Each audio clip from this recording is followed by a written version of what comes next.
All right, let's get right into it. Today, we are breaking down one of the most vital parts of any business, how you find new customers. It's the engine that drives all your growth. But actually building that engine? Yeah, that can feel like a huge challenge. And it all boils down to this one question, doesn't it? You've got limited time, you've got a limited budget. So where on earth do you place your bets to get the best possible return? It's a tough one. But yeah, don't sweat it. We're going to take all that complexity and turn it into a super clear, actionable framework that you can start using like today. Okay? Let's dive in. So, first things first, to build your engine, you've got to stop thinking about a random, messy list of channels. Instead, let's get organized. We're going to group everything into 3 main toolboxes. Think of your whole strategy like this. Toolbox number 1 is your paid digital stuff, where you directly pay for reach. Toolbox 2 is organic growth, the stuff you earn. And number 3, that's all about collaborative partnerships, where you leverage other people's audiences.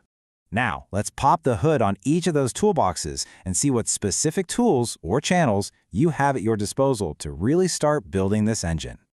Okay, so the digital toolbox. This is your paid playground. We're talking social media ads on Facebook, search ads on Google, and working with influencers. It's all about being able to precisely target your audience and pay for direct access to them. Now, the organic toolbox is a totally different beast. This is all about building momentum and attracting customers, well, naturally. It's driven by the value you create, which leads to powerful things like word of mouth, a strong community, and showing up at the top of search results without paying for ads.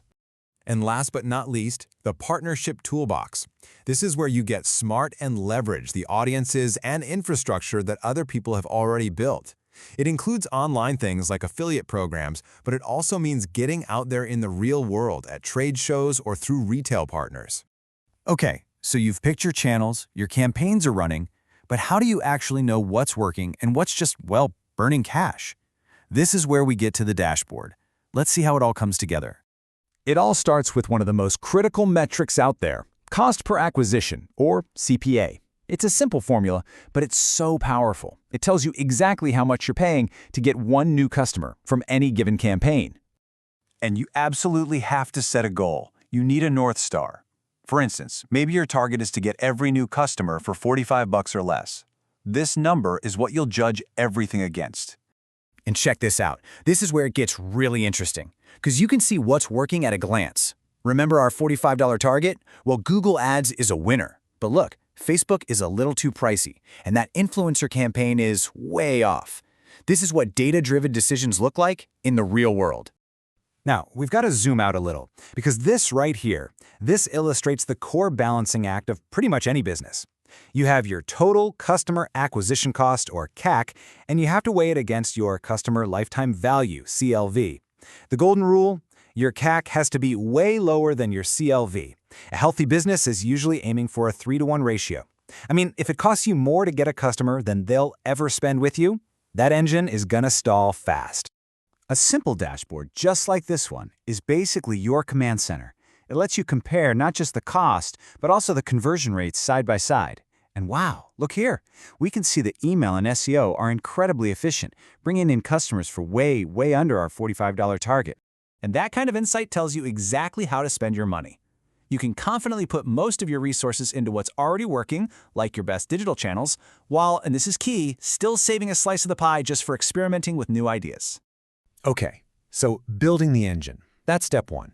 But the real magic, the secret to crushing it long term, is when you start tuning that engine for peak performance. And this is the mindset you need to have. It's all about using your data to make strategic and, yeah, sometimes tough choices. You just can't be sentimental about a channel if the numbers aren't there. So you systematically identify your winners and your losers.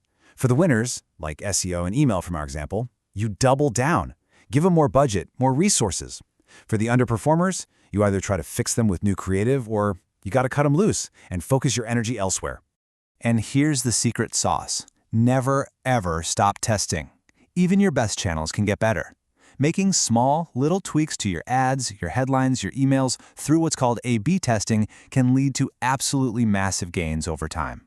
And there you have it. You now have the blue point, a simple but really powerful way to categorize, measure, and fine-tune your customer acquisition.